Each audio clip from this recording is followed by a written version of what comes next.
Review the order to make sure you have received all the equipment and media necessary for the sampling project. You should have received, along with their associated accessories, 1. Correct quantity of assay 580 passive monitoring badges. 1 blank and 1 for each sampling zone is required. 2. Correct quantity of stainless canisters and integrated regulators. 1 of each for every sampling zone is required. 3. A TSI SidePack AM510 or equivalent particulate sampler. 4. A multi-ray gas monitor or equivalent carbon monoxide monitor. And 5. A tripod and tray. To begin sampling each zone, set up the tripod and extend it to full height, that is, approximately 3 to 6 feet. Attach the tray by screwing it onto the tripod top. First, locate the Assay 580 badge and remove it from the pouch and discard the pouch completely. Remove the monitor cover or covers by lifting the outer cover from the end opposite the collar clip. Be sure that sampling holes are visible. Do not remove the internal cover. Remove both covers for a 4-hour sample and remove only one cover for an 8-hour sample. Clip the badge to the tray. Remember, a field blank should be collected for each sample and should accompany the person monitoring during all periods except actual sampling. For more detailed information, see our instructional video, Field Blanks. Next, set up the Minican stainless steel canister and integrated regulator for total VOC and/or 4 PCH sampling.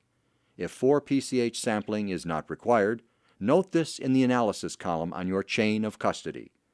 You received one of 2 different styles of Minican and regulator. If you received the pin style, you must remove the cap prior to sampling and recap the Minican after sampling. If you received the micro valve style, no cap is necessary. For both styles, to begin sampling, pull back on the collar of the regulator. Insert the Minican fully and release the regulator collar. Once the Minican snaps into place, the sample has started. Verify the regulator gauge is reading between 27 and 30 inches of vacuum. This vacuum will slowly decrease while sampling at variable rates. Set the attached Minican and regulator on the tray. For more detailed instructions on how to sample using a Minican and regulator, see our instructional video, Minican Sampling. Next, start the particulate sampler by pressing the on-off button. When the warm-up mode is complete, the survey mode is displayed. Press the on button again and the display will show Main Menu Data Logging. Press the enter button twice and the display will show Logging Data. If more detailed instructions are needed, see our instruction videos, TSI SidePack AM510. Place the particulate monitor on the tray. Next, start the carbon monoxide monitor by pressing the on mode button. The instrument will go through several display screens while it completes the startup. Unit Ready Countdown will display after startup is complete. Verify the instrument is data logging by confirming that the L is flashing on the display after startup is complete.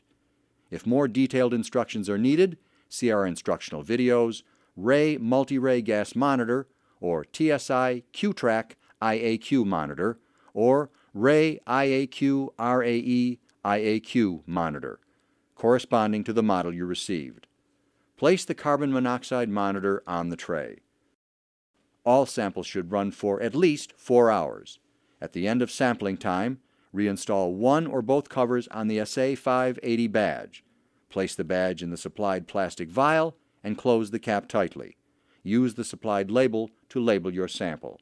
Then place the vial in the foil pouch for shipment. Disconnect the Minican and regulator. Remember to cap the Minican if you are using the pin style. Turn off the particulate monitor by pressing the left arrow 3 times and the survey mode will display. Then press and hold the on-off button until power off is complete. Turn off the carbon monoxide monitor by pressing and holding the on mode button until the countdown ends.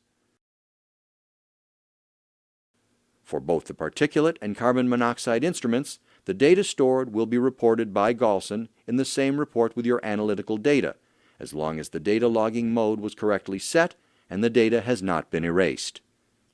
Then, Complete the chain of custody form for formaldehyde, total VOCs, and 4 PCH samples.